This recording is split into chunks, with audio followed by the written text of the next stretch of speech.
La pioggia ha smesso di scendere. Il maltempo nel veneziano sta concedendo la tregua che era stata annunciata, ma non si può ancora cantare vittoria perché l'attenzione resta alta in previsione delle prossime precipitazioni previste tra giovedì e venerdì.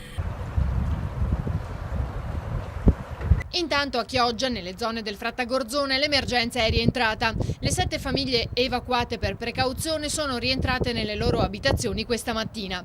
Per quanto riguarda il resto del territorio, i fiumi nel Veneto orientale si sono sgonfiati, ma ora purtroppo è il momento di fare la conta dei danni, che non sarà leggera. I campi sono stati pesantemente danneggiati, ma un quadro preciso si potrà delineare solo quando il terreno, ora zuppo, assorbirà tutta l'acqua. Le notizie che abbiamo circa le previsioni del tempo non ci tranquillizzano.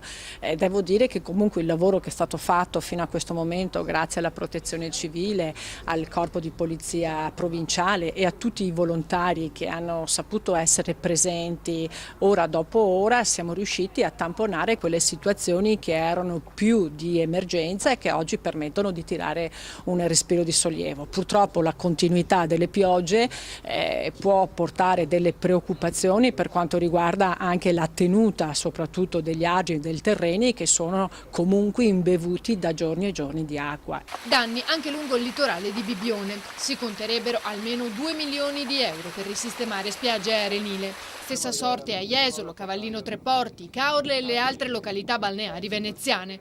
Non resta che augurarsi che le prossime piogge non aggravino una situazione già al limite.